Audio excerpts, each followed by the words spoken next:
Good afternoon. My name is Rick Peterson, and I'm the Chief of Police with the Forest Lake Police Department. Though we would rather have an in-person community meeting to make this public presentation, due to our current environment and CDC guidelines involving the COVID pandemic, we have to make this public notification in this unique format. This public notification will be recorded and posted on our website. We hope to provide you with as much information as possible on this level 3 offender who will be moving into our community. We will also try and answer as many questions as possible at the end of the presentation. With that, I turn this presentation over to Brad Vandervet with the Minnesota Department of Corrections.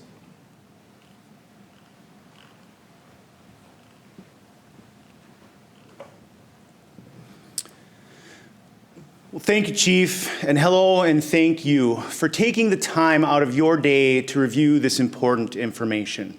And as the Chief said, my name is Brad Vandervet, and I'm with the Minnesota Department of Corrections in the Risk Assessment and Community Notification Unit.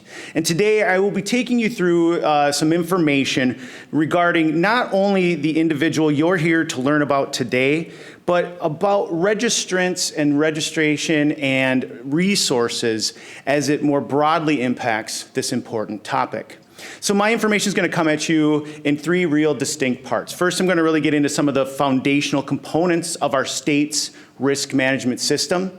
And then I'm going to go on to specific information about the man you're here to learn about today, and you can use that as an overlay as you review his information, and then on to those resources as you are looking to apply this information into both your family and community safety planning efforts.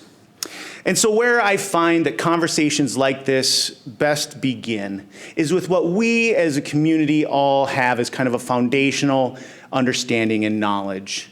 And that is that those who engage in this type of harm, sexual conduct or sexual harm, exist. And of those who have been caught and brought through the risk management system, we know that it is likely that they live in all communities among Minnesota or beyond into the nation. And because they are existing in all areas, whether they live there directly or they are there for work purposes or recreational purposes or visiting purposes, we want to have that broad awareness. And so one of the first components of that risk management system that I like to really start off with is one of those early ones that came online in 1991, and that is the registry. Now, the registry is managed and maintained by the state's Bureau of Criminal Apprehension, and it collects a great deal of data about those who are subject to it. And the registry came online really following the abduction of Jacob Wetterling and the advocacy of the Wetterling family and on to other community support groups and agencies that went around to law enforcement throughout the state and nation and asked, what more can we do to assist you in the important job of proactive policing for this unique population? And law enforcement said really resoundingly that what we needed was a system that collates our data. Because prior to the registry, what was happening was information collected and retained about those who engage in this kind of harm was housed in each unique agency's system and would be shared only after the fact when information from neighboring communities became known. And so with the Predatory Offender Registry, it broadens that so that law enforcement can proactively go into that system and check on individuals within their community or those who they may suspect to be up to no good. So the registry, as it's set up, is it collects and maintains a great deal of private information about the individuals subject to it. Information like their primary address, where they live, also secondary addresses, places they may frequent. Think places like vacation properties or significant others' homes if they're frequenting that location often. They also collects and maintains employment information. If that registrant operates a motor vehicle for that employer, that also must be known to law enforcement. They also collect and retain information on any schools that the registrant's attending or planning to attend, and any vehicles that they themselves use, own, or possess. So even the old broken down car in the driveway needs to be known to law enforcement. Other things the registry maintains is phone numbers of the registrants and other things they may rent, such as storage units and such. And so you can see the robustness of the data and information collected and retained by the registry. So the next question that often comes up in this conversation is, well, then who has to register? Because the name has changed from the sex offender registry to the predatory offender registry. And so when it first came out online in 1991, it collected and retained information of those individuals charged with or convicted of criminal sexual conduct or any kind of conduct involving minors, to include possession of child pornography. But the state saw the benefit of this registry, and its robustness was grown to include other non-sex related crimes as well, such as kidnapping and false imprisonment. And so an easy way to keep it straight in your mind as we go forward today in this conversation with the predatory offender registry is this, is that all sex offenders are predatory offenders, while not all predatory offenders may be sex offenders. So as you're thinking about the scope of it. Now, another component I want to share with you as we're getting into this information is to really kind of place in your mind an analogy of a funnel. And what we know of this kind of harm throughout our state and beyond is that of this kind of conduct that goes on within communities, only a fraction of those incidences will ever go on to be reported to law enforcement. And of those reported, we know that funnel narrows to only a fraction of that group will go on to receive formal charges at the county or potentially city level. And the funnel narrows further. For those that are formally charged, only a portion of that group will likely go on to receive sentences. And of those sentenced, only a portion of that group will go on to cross the threshold or enter the prison system. And we'll talk more as to why that's a unique distinction as we get into this information further. So I want you just thinking broadly about this topic. As much as we're focusing on the individual specifically today, I want you to use that information and apply it in a larger context. And to help really show that context further, I have some data I've put together for you to look at. As of the first of this year, you can see that approximately we had 18,798 registered individuals in our community. That would be all of them from no risk level assigned, level 1, 2, and 3. And as of just yesterday, when I ran the numbers, and know that these numbers are dynamic and they are constantly changing and fluctuating as these individuals move with some frequency. But you can see a snapshot right here as of yesterday. In Washington County, there were 269 of those registered individuals, all of them, again, no level assigned, 1, 2, and 3, residing within Washington County, one of whom is someone subject to that broad public notification, so a level 3 individual.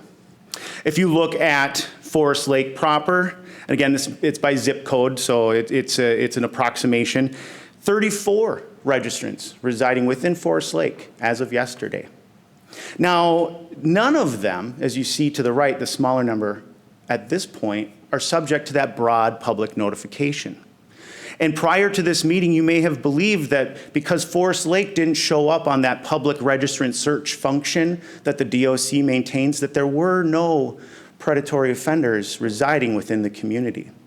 But however, you see from our information here today that that is not the case. There are 34, and those individuals will be those with no level assigned or potentially level 1 or level 2 individuals.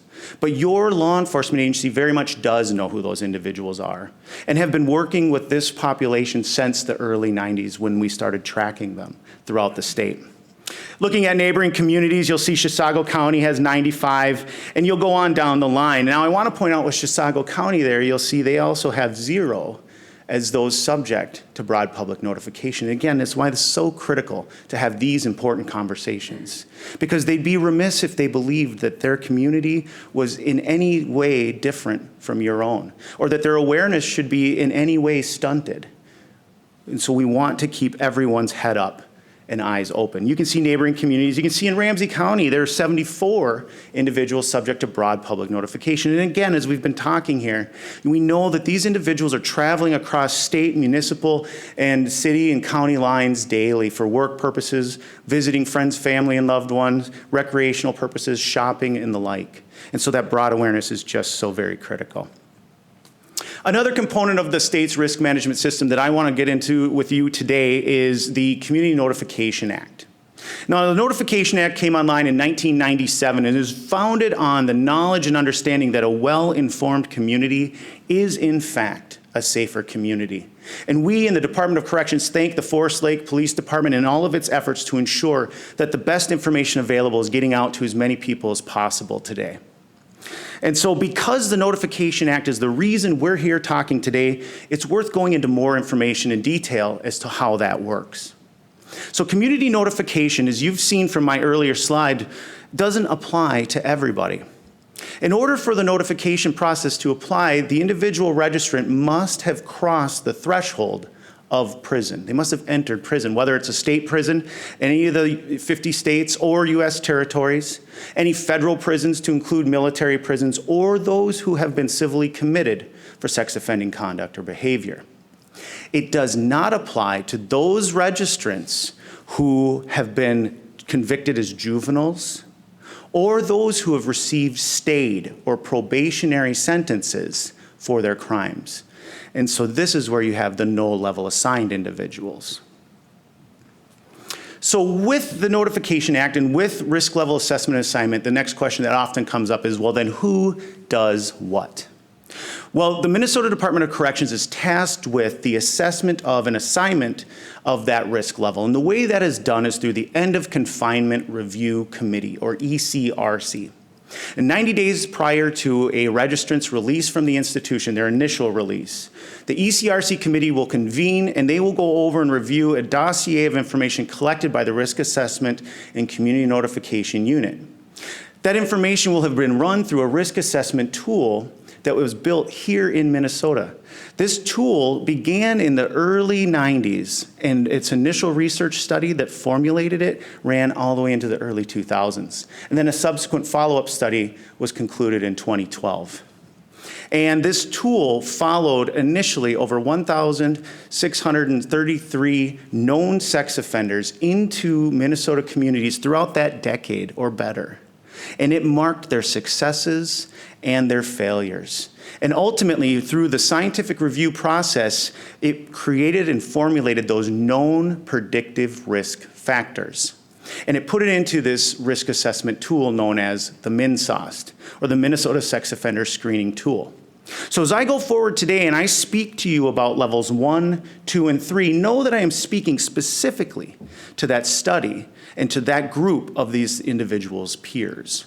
So when I say somebody is a level 1, I'm saying they have a lower amount of those known predictive risk factors as compared to their peer group. A level 2 has a moderate amount of predictive risk factors, and a level 3 has a higher amount of predictive risk factors. Now, a couple things to know about risk assessment tools is probably chiefly among them is they cannot predict the future. What they do very well, though, is help agencies like law enforcement and corrections departments to formulate safety plans and structures to ensure that we're mitigating those known risk factors and maximizing those protective factors, because risk is dynamic. And a level 1 today could find, if they are not engaging in appropriate behavior, that their risk level goes up. Just as a level 3 today could find that should they be engaging in healthy and prolonged quiet behavior in the community, their risk level may very well go down. And so keep that in mind as we go forward. So once that risk level is assessed and assigned, the handoff then goes to law enforcement. And law enforcement will provide notification to the community within the scope of the level assigned. And so for a level 1 registrant, law enforcement will notify other law enforcement agencies or corrections agencies. They will notify the victims of or the witnesses to the offense if they've requested that level of enhanced notification. And they will notify other immediate adult household members living with that registrant in that home. And that is a scope of a level 1 notification. For a level 2 notification, law enforcement can build upon those individuals and entities we've just described and include additional individuals or entities that they've determined to be at specific risk based on the registrant's known pattern of predictive or predatory conduct and behavior. And so a scenario like this would be a level 2 is coming into a jurisdiction or a community, and law enforcement reviews the dossier of information provided to them by the risk assessment and community notification unit, and they determine that this individual, this level 2, focuses their conduct and behavior on adult females in social gatherings. So think of scenarios like, or places like bars or concert venues. So in that scenario, law enforcement will then likely determine that it makes the most sense to provide notification to those proprietors of local bars or concert venues in this case, and ensure that they have an awareness of who this person is, and that if they see this person around, to give law enforcement a heads up so that they can begin whatever processes they need to ensure public safety is being met and maintained. It's often believed with a level 2, however, that law enforcement will provide notification to schools, daycares, churches, and the like. And as you can see from the scenario I just gave you, that may not always be the case. So in another scenario with a level 2, let's say law enforcement gets the packet and they review it and they determine this level 2 focuses their conduct and behavior on unaccompanied minors. Think of teens in transit from school to after-school activities or home.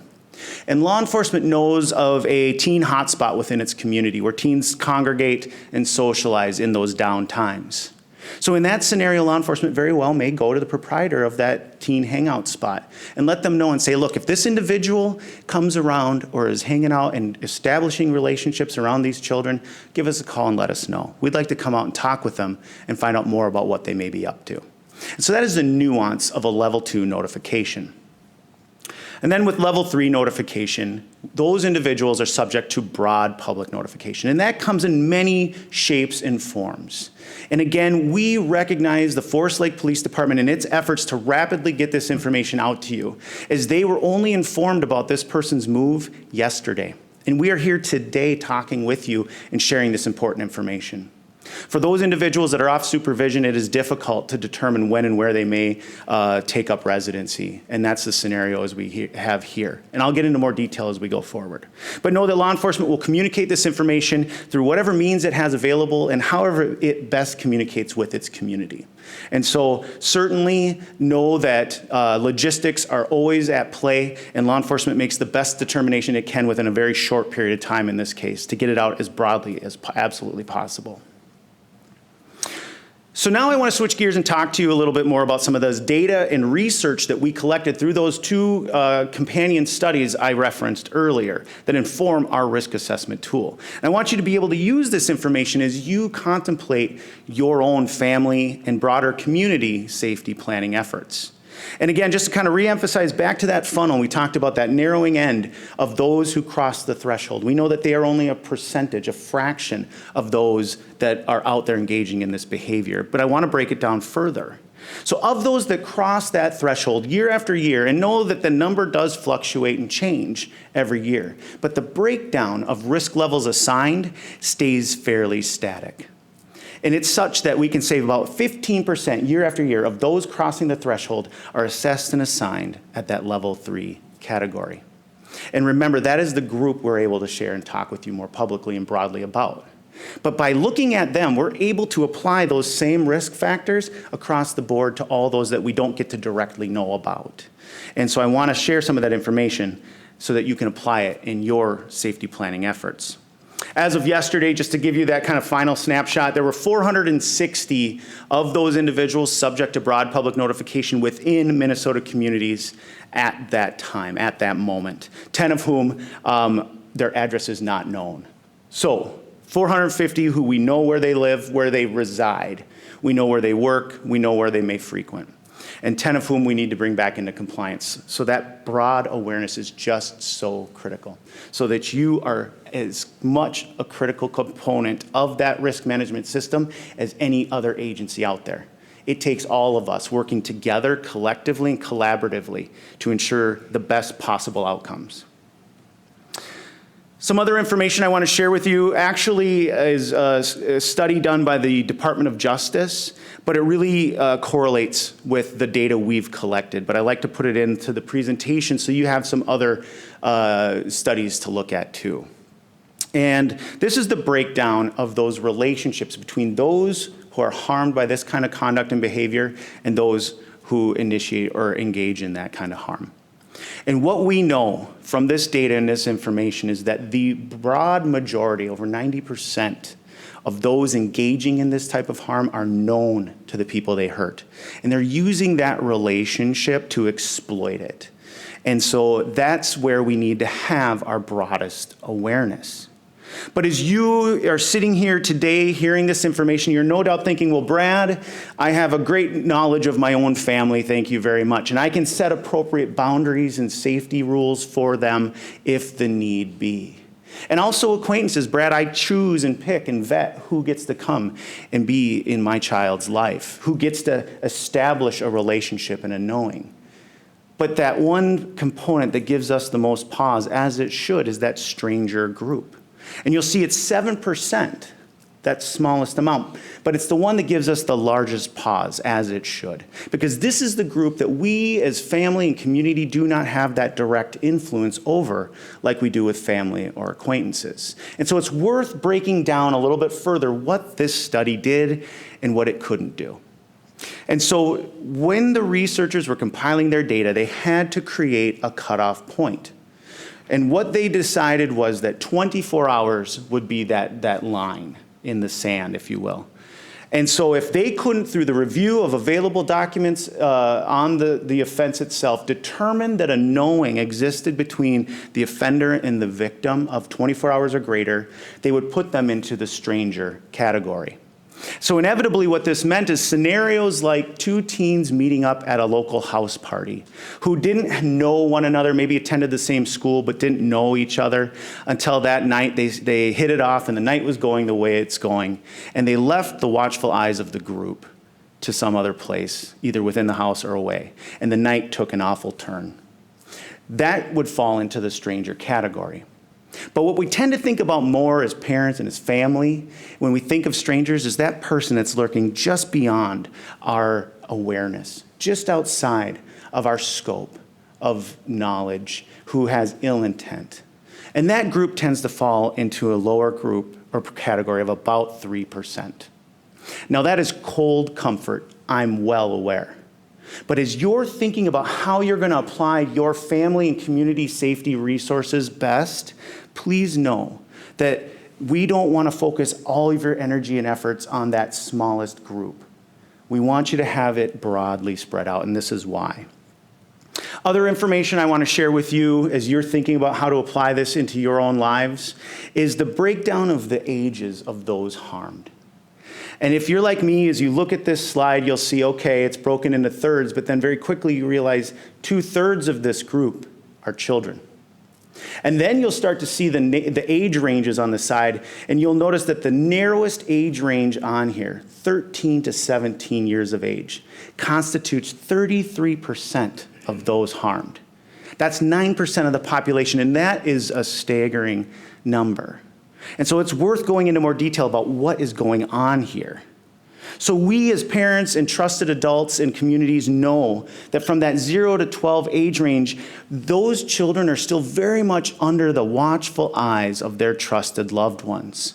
And so we as state and community agencies want to make sure we're putting the best tools and resources into those adults' hands so they can properly vet the people coming into those children's lives. But what inevitably happens as they age into those teen years is the very thing that we as a community work so hard to achieve. And that is an environment where our children can go out and express their own autonomy.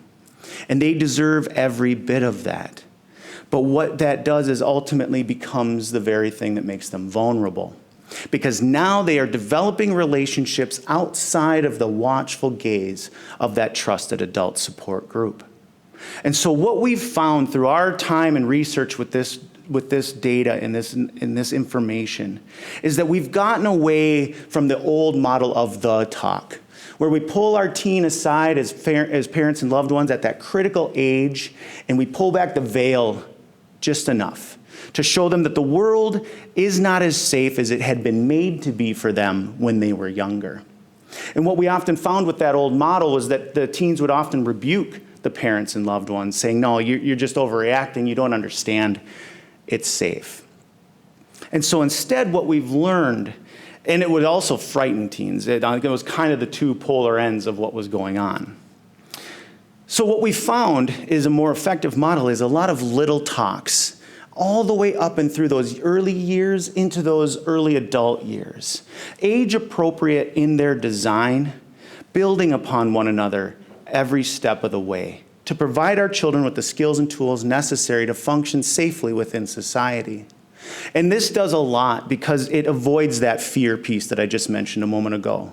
Because we know that scared kids do not equal safer kids. But what we also need our children to understand is that nice people don't always equal safe people. And so we need to have our kids understand how to talk to those who they may not be familiar with. We need our children to understand how to implement their own body safety rules and things of that nature. And so I will provide you some additional information as we move forward here into the resources part on how to get more into those family safety planning efforts as you're contemplating how you're going to apply this yourselves. Now I want to switch gears. With all the information I've provided you, use it as an overlay as we get into the direct information about the man you're here to learn about today. This is David Woodward. And first I want to speak to photographs. Photographs are updated annually or should the subject significantly change or modify their appearance.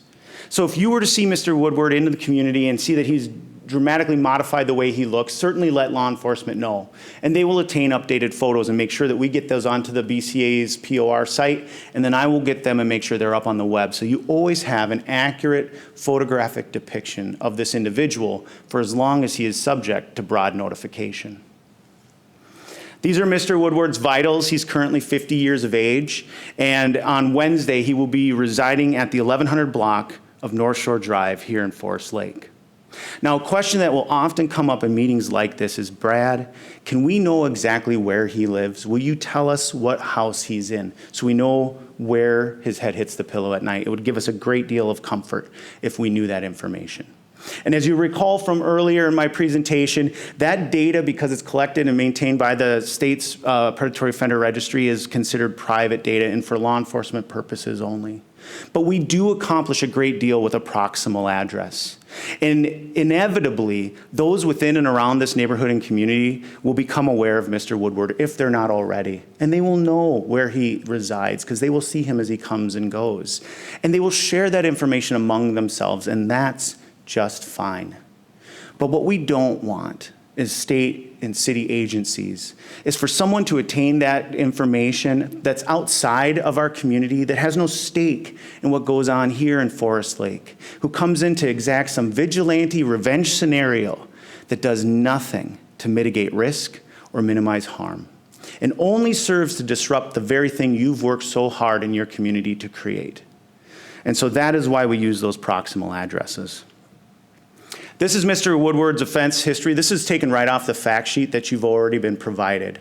And so I want to get right into the details of what went on. Know this, though, as we go into the information today, know that this is not an expansive criminal history recital. I'm not going to get into all of his stuff. I'm going to talk about the things that placed him on the registry and that got him to where he is, to where now you get broad public notification. If you are interested in his full criminal history, it is available to you on the BCA's website under their criminal history search function. All you need to do is enter his first name, last name, and date of birth, and you can see all of his criminal convictions. So getting into his registrable offense history, we start in 1991. Mr. Woodward was convicted of a 1990 offense of use of minors minor in a sexual performance out of Hennepin County.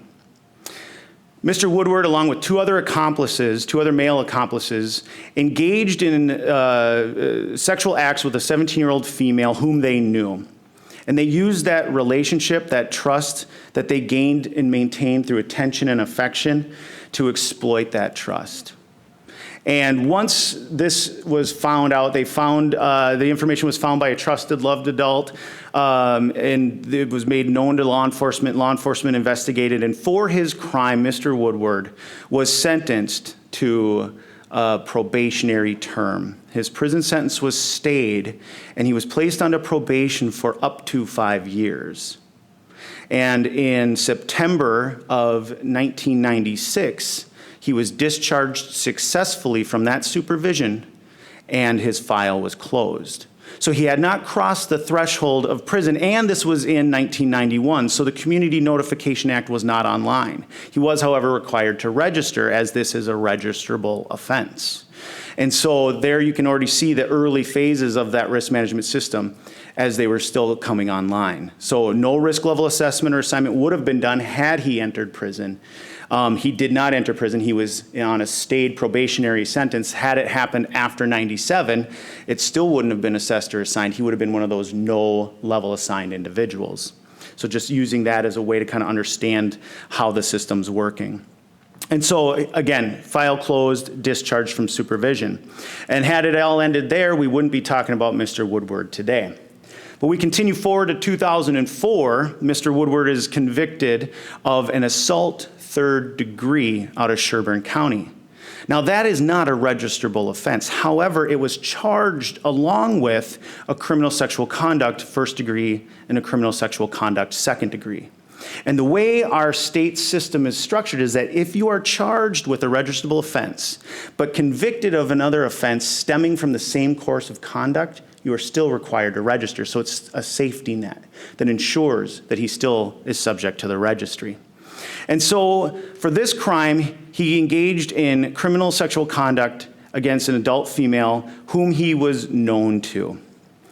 And he gained access to, it actually was multiple victims, 2 separate victims. It was over the same course of conduct. He gained access through their significant relationship. Or I'm sorry, it was one female. I was thinking of a different file, but one female victim. And so through their relationship, they were together, they were dating, they were in a relationship. He gained control of her through the course of that crime through force and physical violence. And for his offense, for his criminal conduct, he was convicted to 15 months commitment to the Commissioner of Corrections, to prison. And that file was stayed. He was granted probation. Again, he did not cross the threshold of the institution. And he was placed on supervision to the county level for 5 years. And his term of supervision for that period expired in February of 2010. He has successfully completed his term and was discharged from supervision. So again, no risk level assessment was conducted, even though had he crossed the threshold, it certainly would have been. And he successfully completed. So we still wouldn't be talking about Mr. Woodward if things had ended at this point. However, Mr. Woodward went on to commit another felony crime. And again, this isn't an exhaustive list of them. This is the ones that apply to registry and to his being subject to a risk level assessment and assignment. And so in 2015, out of Dakota County, he was convicted of failure to register as a predatory offender. He had fallen out of compliance with the registry, which is in and of itself a felony crime. And he was required to, or he was committed to the Commissioner of Corrections to prison for 14 months.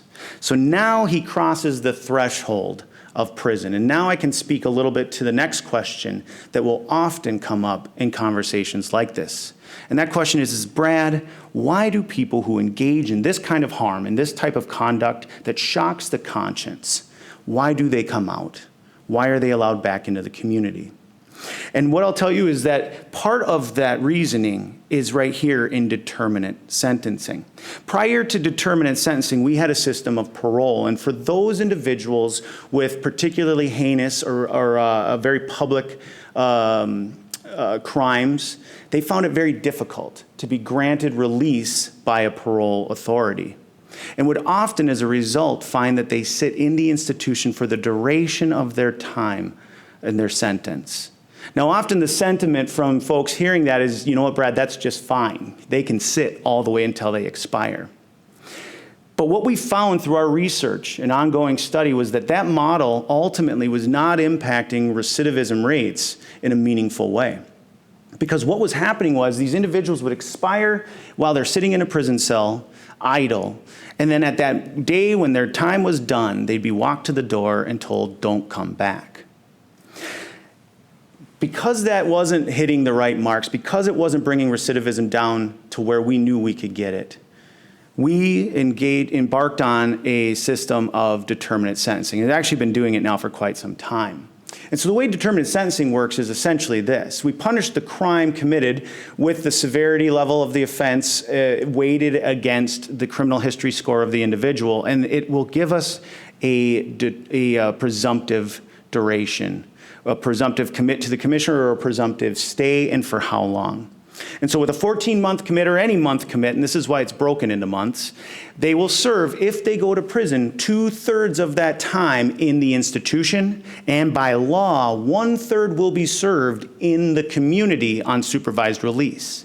And this ensures, through this model, that all of the skills that they have learned through counseling and treatment and therapy that they're receiving in the institution are being applied effectively in the community under the watchful eyes of supervision agents.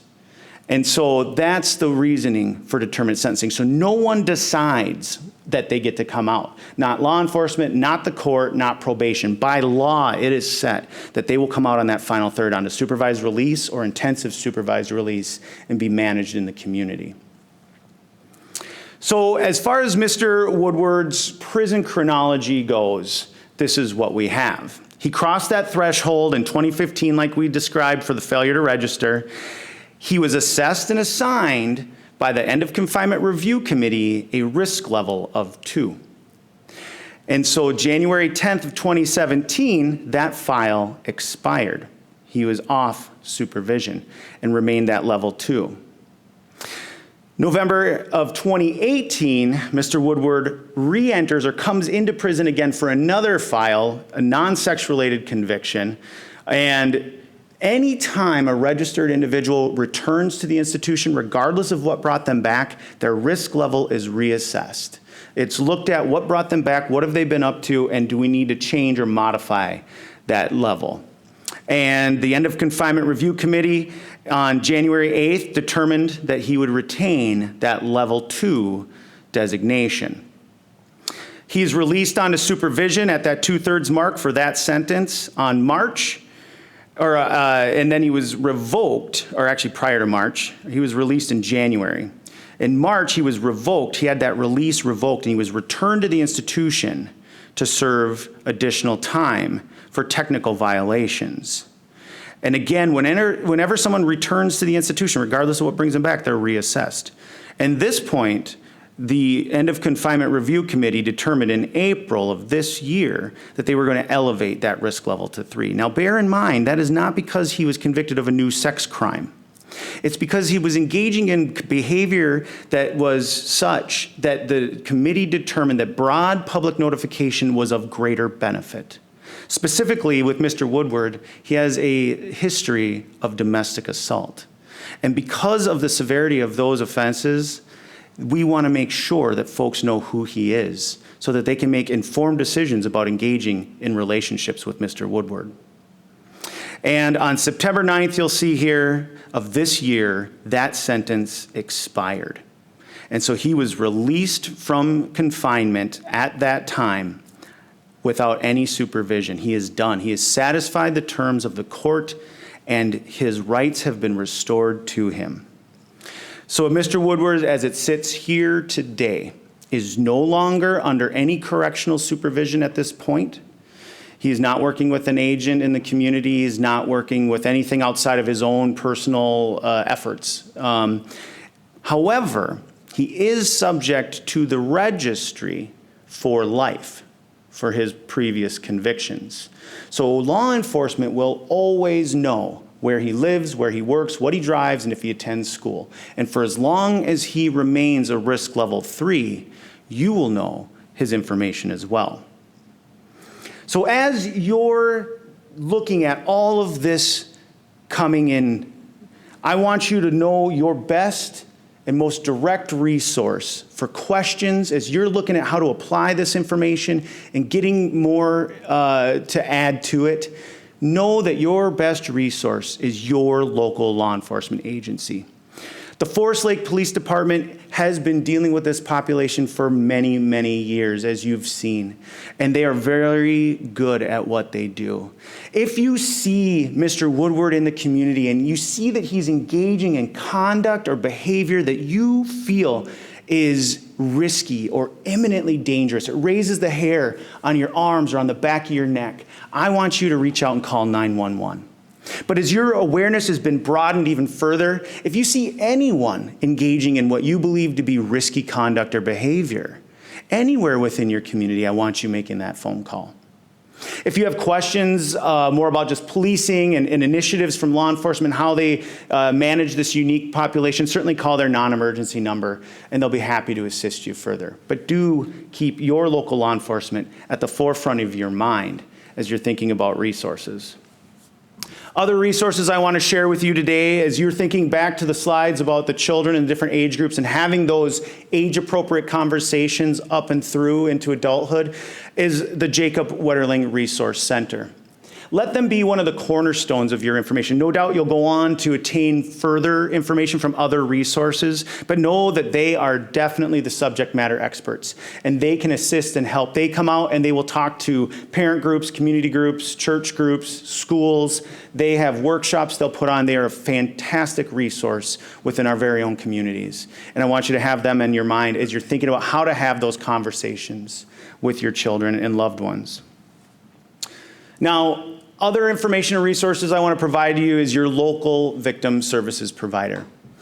Inevitably, conversations like this, on this awful topic, have a way of stirring up old things. And given the state of our world as it is in 2020 with the virus and all the additional stresses and pressures on families, information like this can just about push us to the point of cracking.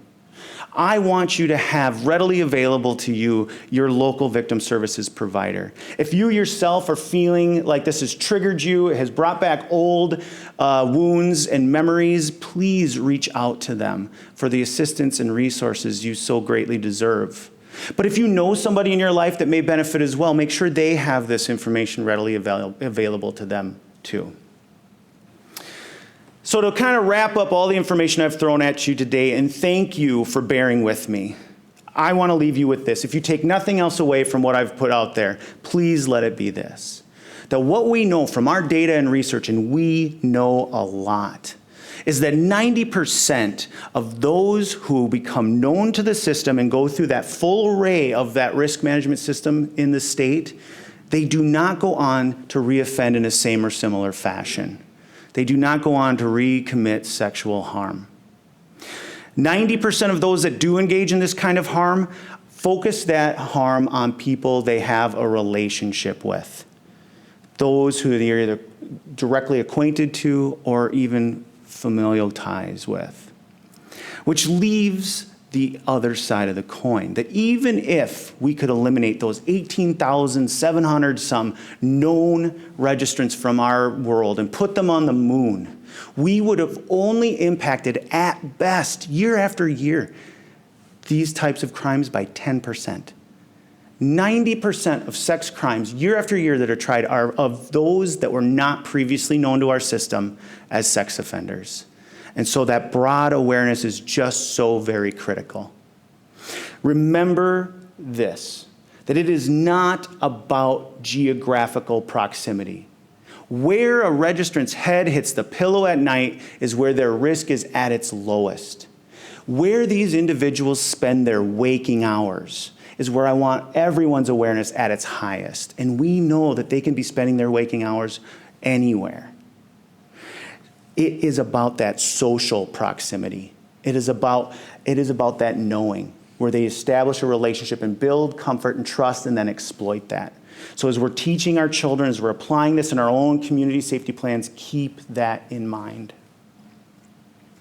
Lastly, just another little snapshot of additional resources. Don't let this be the only information you receive on this important topic. Go on to find other resources.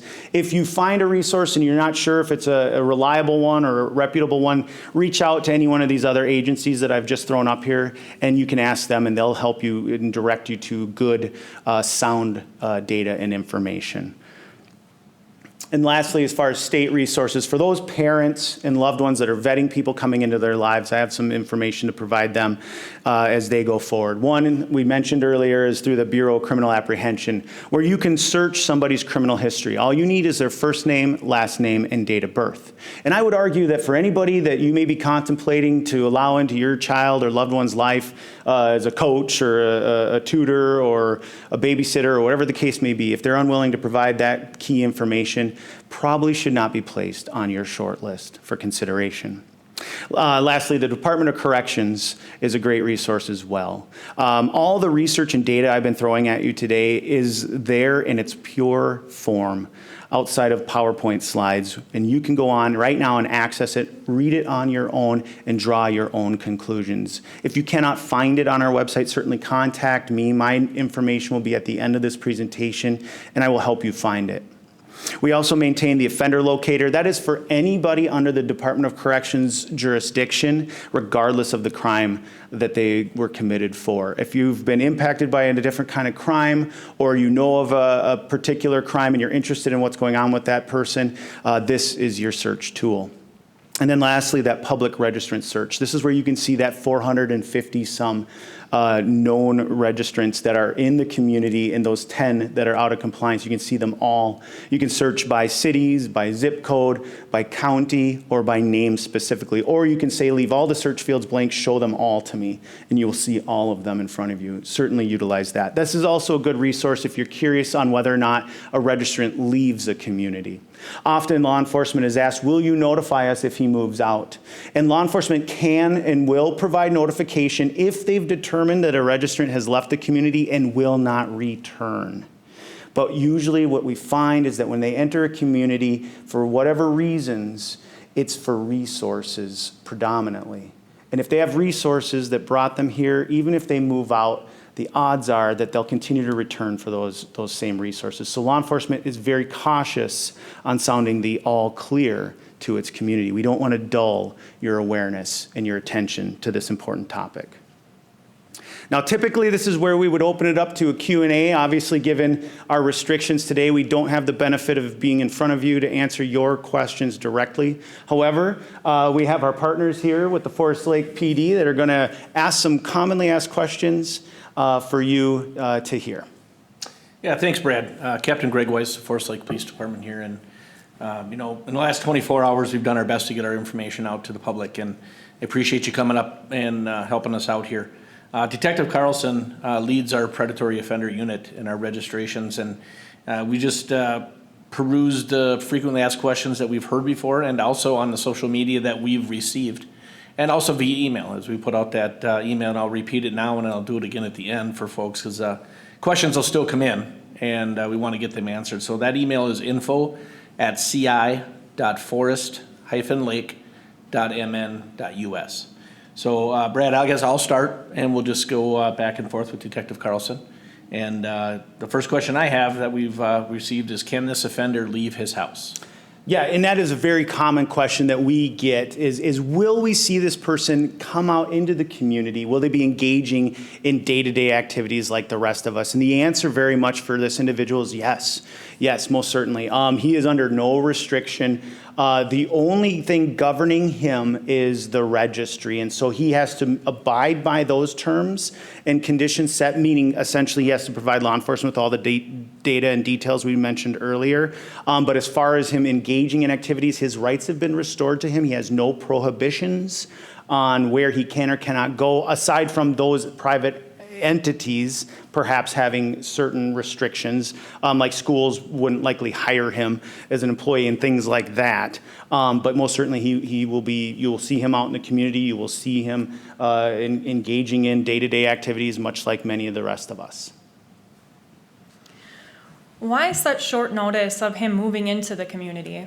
Definitely, yes. And that is another question that comes up in these cases where the individual registrant is still under the jurisdiction of the Department of Corrections. We have a lot more time to work with them, with our agents, our field staff, in establishing moves that are more structured so that law enforcement has ample opportunity and time to provide notification to the community prior to them entering.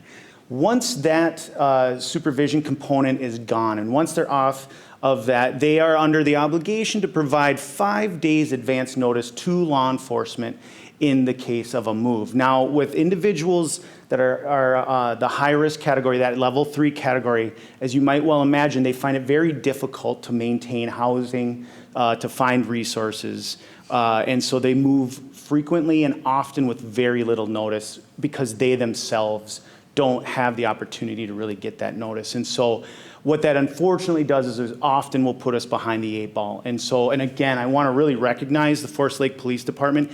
The minute this hit their hands, late afternoon yesterday to the point of to this morning we are recording this, just how rapidly this information is out. That is light speed in this world. And so in an ideal world, in an ideal setting, we'd have had 5 days prior notice, and even that's not a lot of time.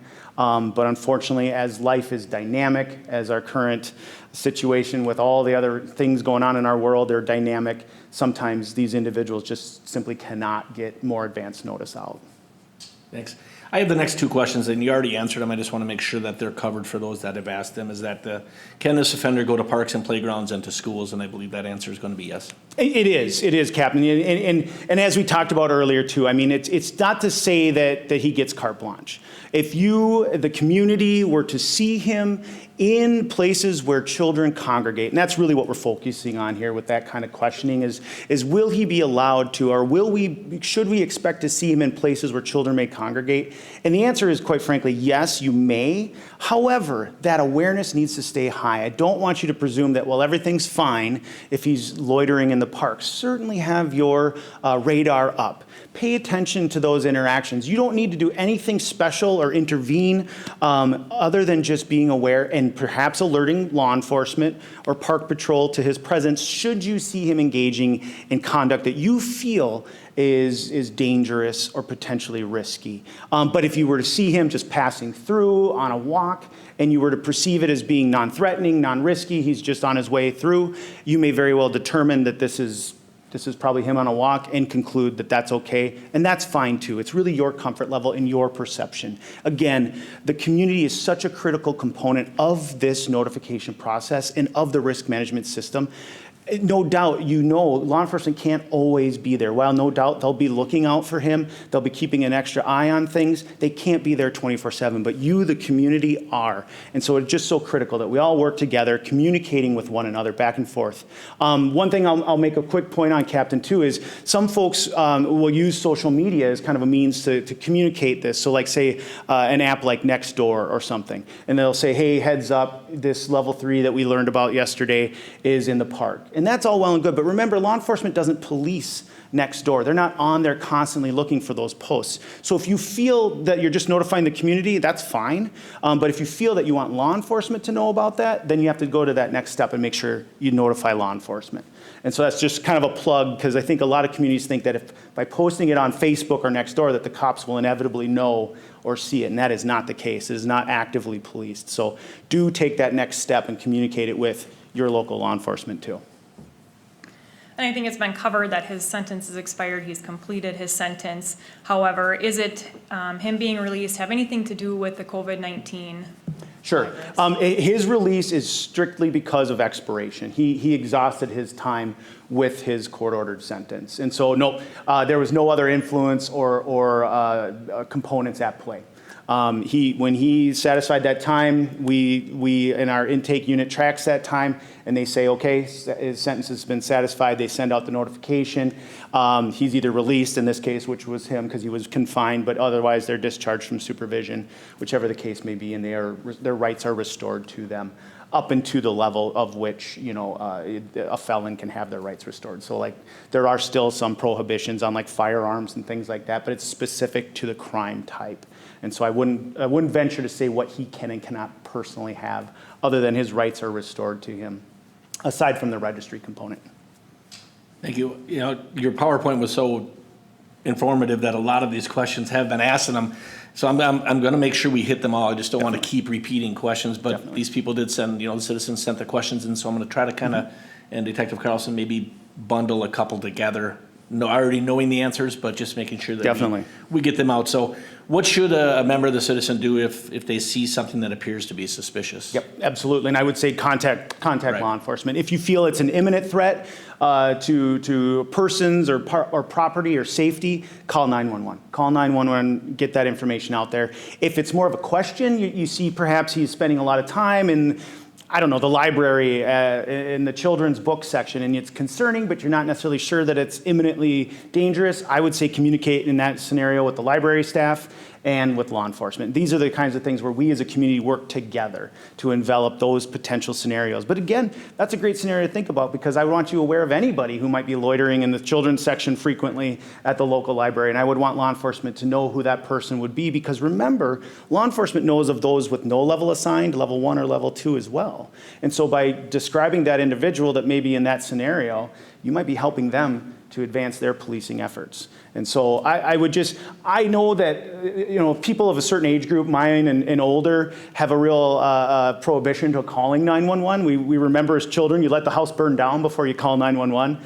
But it's really changed. And now it's like, if you see something that it doesn't seem right, it's not fitting in to your expectations of what should be going on in this scenario, make it known. Put it out there and reach out to, again, staff of a certain, or proprietor of a certain area if it serves children, or law enforcement if it's more of a public space, definitely. What if you see him sitting in a car at the playground or at a school parking lot? Is he allowed to have contact with children at all? And how can he move so close to a church that has a school within? Sure. So there's a lot going on in that. So first, proximity. Proximity to places where children are known to congregate. That's often one that comes up. Brad, how can he exist so near where children are known to be present? And the answer is, quite frankly, that all communities are built around places where children congregate. There's many mandates in city charters that a park will be built within so many square blocks, and things like that. And so this is what a community is. And you'd be hard pressed to find a neighborhood or a community that does not have places like parks, playgrounds, churches, schools, and such. So that said, to prohibit someone from being nearby those, you're pretty much banishing them from the community and increasing the likelihood of risk, because they become homeless or displaced, and they don't have access to those important resources that they may be engaging in, such as treatment therapy locations, family supports that are positive and pro-social, and work, or just proximity to transportation, and those things that are going to help him structure and reduce that risk. So that's that first component on just kind of proximity. Now let's go into that more specific scenario of him loitering in or near or around those locations. There again, it's trusting your gut. Gavin DeBecker has a book called The Gift of Fear. And I like to refer that one, it actually was referred to me by my colleagues at the Jacob Wetterling Resource Center, and really talks about that gut instinct, when things just don't seem right. They stand out to us as a scenario, and because scenarios can be really varied, it's good to just always kind of go back to your core sensibilities and go, does something just seem out of place? Does something not seem right? And making that phone call. Reaching out, noting the car. I mean, this obviously with him in a car, he better have that car registered to him. Law enforcement better know the make, model, year, license plate, and everything on that. So that's great information to be feeding into law enforcement. But more importantly, just what are his intentions? And law enforcement most certainly can and will go out and talk to him and find out what's going on and get more information. So that broad awareness and that next step to making that phone call. Do you want to just chat on kind of a three different question here is the monitoring by the Forest Lake Police Department. How often does he have to check in? Yep. That is, are we going to be checking in and how often, again? Yep. And then will the offender be wearing an ankle bracelet or a GPS device of any kind? Gotcha. And so as far as like those electronic monitoring devices, those are utilized when they're under supervision. And so obviously with his supervision having expired, those will not be on him or monitored by any agencies. And so no, he won't have anything like that. As far as law enforcement patrolling and management of him and others in this population, you're going to obviously go back to your current SOP, your standard operating procedures that you're already implementing, and then you can layer on additionally. Now, the Bureau of Criminal Apprehension has its mandates. The state sets base minimums of annual check-ins, but no doubt Forest Lake is going to supersede that minimum expectation and go further.